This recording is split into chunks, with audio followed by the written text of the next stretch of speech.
In today's video, we are going to be looking at the continuity equation, which is the topic for Unit 1.7 in AP Physics 2. So the continuity equation is really a statement of conservation, a statement of conservation of mass.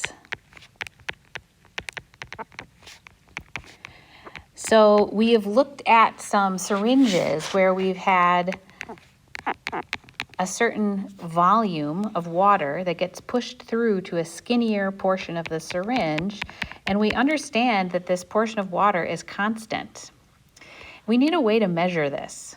So let's think about the volume. I'm going to label this, well, actually it's already labeled, isn't it? It's labeled 1 and 2. So let's start by stating that the volume at point 1 is equal to the volume at point 2. And we know that volume of a cylinder is equal to cross-sectional area times the height of that cylinder. I'm going to call this on the left D1, and I'm going to call this on the right D2.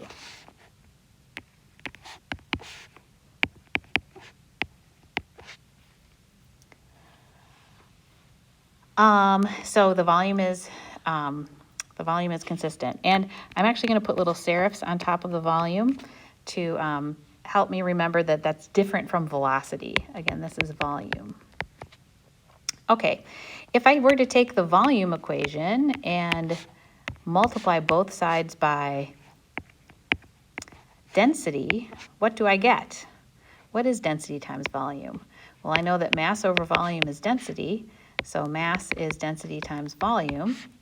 So sure enough, this is a statement that the mass in the cylinder on the left is equal to the mass in the cylinder on the right. Okay, so that is a very useful statement, but now we want to think about the actual motion, because this stuff isn't static, it's in motion. So we can see here that we've got the velocity on the left and we've got a larger velocity on the right. So what's happening here? So I'm going to change gears to a simulation called PhET, and this is works in your iPad browser. It's at phet.colorado.edu. It's called Fluid Pressure and Flow, and you want to choose the CHEERP. It's CHEERP version. There's also a Java version that won't work. But what I want you to notice, I'm going to pull this down a bit. So what I've got here is a movable simulation, which is pretty cool. I'm going to start with two pipes that are roughly the same. And I want you to see this circle here. The circle is measuring the flow rate of the fluid. And I want you to notice that everywhere the flow rate is constant. This is liters per second. How many liters per second are traveling through that hoop? Now remember, a liter is also a unit of volume, and it's related to meters cubed. Okay, so now what I'm going to do is I'm going to narrow the second pipe. I'm going to try to make it about half as wide. Okay, so on the left, the pipe is about 2 meters wide, and on the right, I'm going to narrow it just a little bit more. If I can. Will it let me? It doesn't want to let me. Come on, bet. Okay, well, we're pretty close to half as wide. We're about 1 meter on the right and about 2 meters on the left. Now I'm going to take my flow rate measurement, and I want you to notice something. The flow rate doesn't change. The flow rate doesn't change. It's moving faster on the right, but it's a narrower pipe. There's less area. And the net result is that the liters per second is actually the same. Again, the liters per second is actually the same. I can measure the speed here. I can measure the speed on the left, 1.7, 1.6 meters per second, and then on the right, 6.2 meters per second. There's also a change in pressure. The pressure on the left is 130. The pressure on the right is only about 93. And this corresponds to what we were studying before. In fact, let me get this even here. I'll lift this one up. The pressure goes down in the faster flowing liquid. And remember, it's actually, there's a pressure that's forcing the fluid through the tube.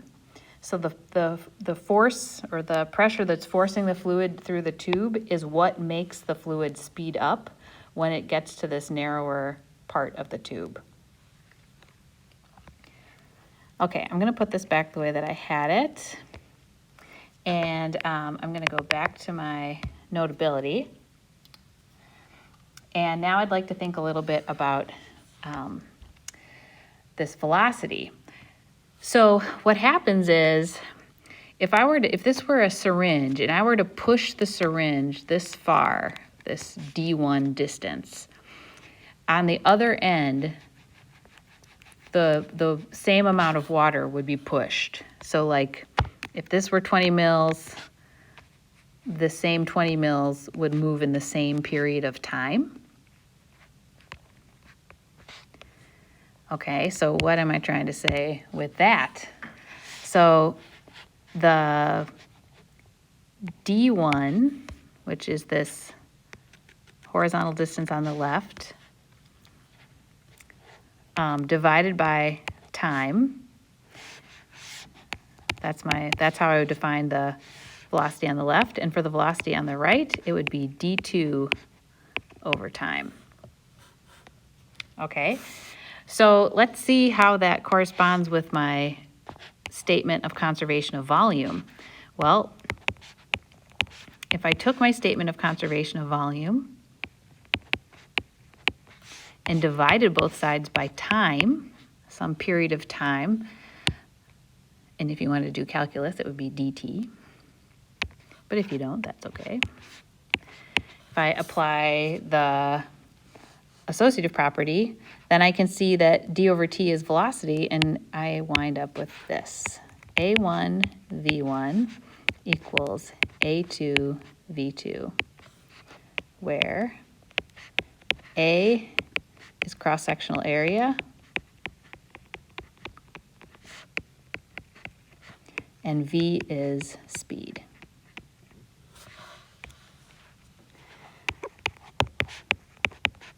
If I just take 1/2, I get something called flow rate. And think about this for a second. Cross-sectional area is meters squared. Velocity is meters per second. And when I multiply those things together, I get meters cubed per second. And this is a statement of volume per time. And back to my demonstration here, this flow rate, and on this simulation it's in liters, but a liter is a unit of volume, and this is a measurement of volume per unit time. Okay, so now we're gonna do an example. And what we're gonna do is we're gonna try to predict what the pressure is over here on the right side. So I'm not gonna show us yet, but we're gonna try to predict it. So we're gonna start with some knowns. We're gonna start with the pressure on the right, which looks like it's about I'm gonna go in the middle. I'm gonna try to go in the middle for both. It's about 130.4. Okay, so we've got P1 is 130.4 pascals. My area on the left, let's see, what did I have for my radius? I think I had 2 on the left, and I think I had 1 meter on the right.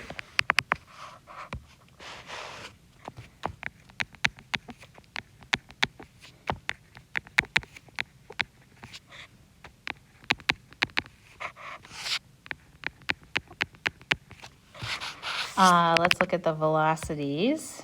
We can measure that.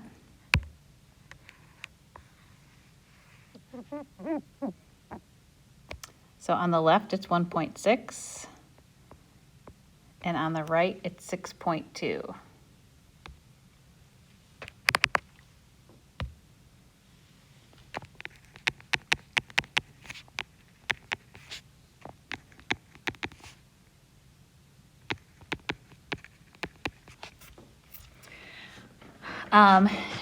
Now, before I go on and actually solve this problem, and I'm going to use the numbers that I found in my simulation, and I am going to find the change in pressure. But before I do that, I'm just going to verify the continuity equation. The continuity equation says that the cross-sectional area times the speed on the left equals the cross-sectional area times the speed on the right. So pi times 2 squared, because it's circular pipe, times 1.6 should equal pi times 1 squared times 6.2. Okay, so now I'm going to multiply that out. And let's see. I've got 3.14159. Maybe you can beat me. See if you can beat me. This side is 20.1, and this is meters, meters cubed per second. And on the right, I've got 19.5. So that's pretty darn close. If I had measured perfectly, it would be exactly the same. And again, this is my flow rate. So each second in this pipe, 20.1 cubic meters is flowing past a given point. 20.1 or about 20 cubic meters of water is flowing past any given point each second. Okay, let's go ahead and try to find the change in pressure. I'm going to use Bernoulli for this.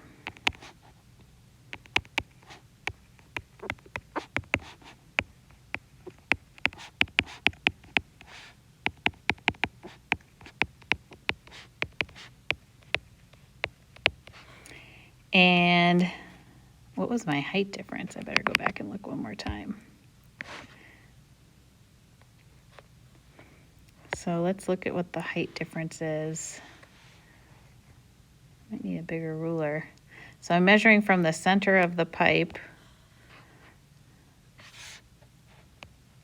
It looks like it's about pretty close to 2 meters. I don't know how good I am at dragging this directly across. Looks like it's pretty close to 2 meters. I'm going to go with it.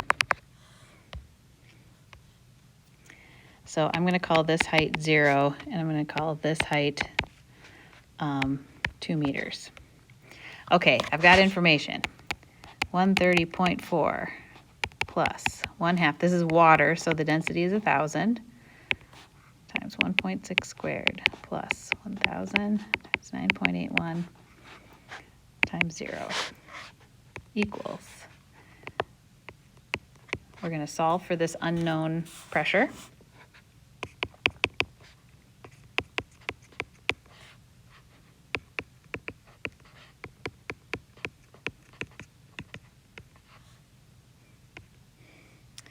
And the height we said was about 2 meters. Okay, here we go. Again, see if you can beat me.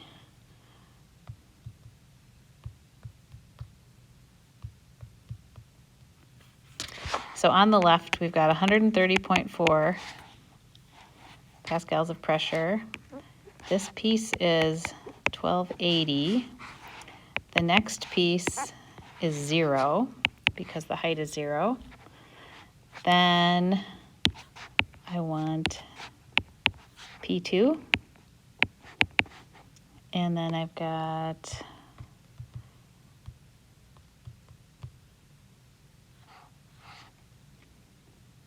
$3,100.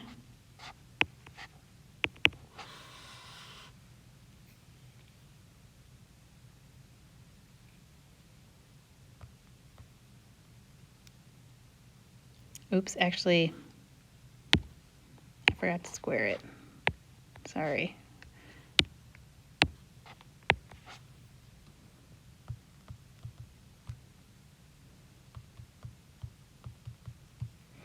Okay.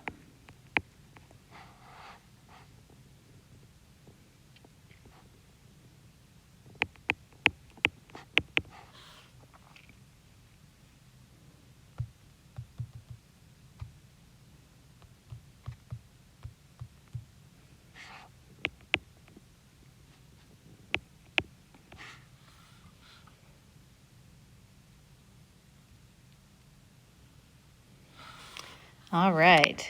Well, I just want to check something before I go on here. There we are.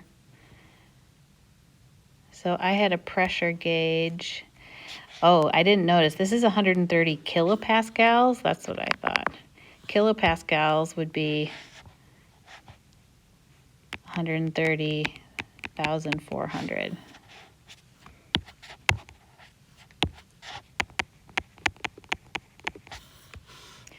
Okay.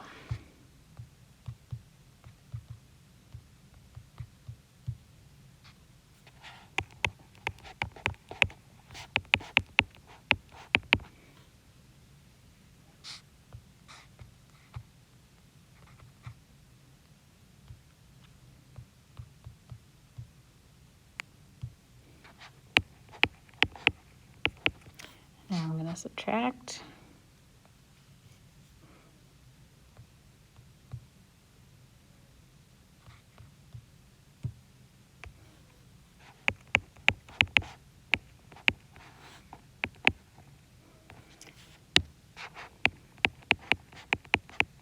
So that's 92,840 pascals, which is about 92.8 kilopascals. Okay, so notice the pressure in the pipe went down. That's right, it should have gone down because as we go higher, going up is going to create a drop in pressure. And we also know that faster speed indicates lower pressure.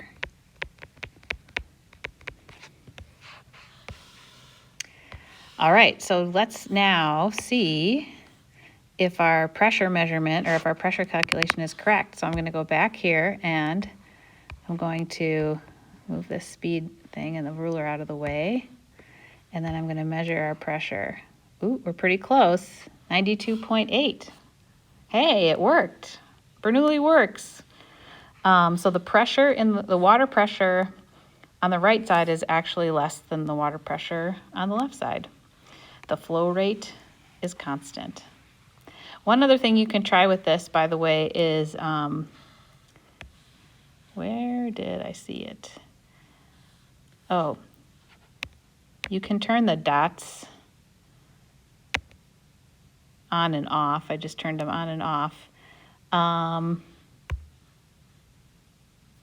thought there was a thing to show mass. Oh well. I guess that's all my brain has for you today. Thanks for tuning in.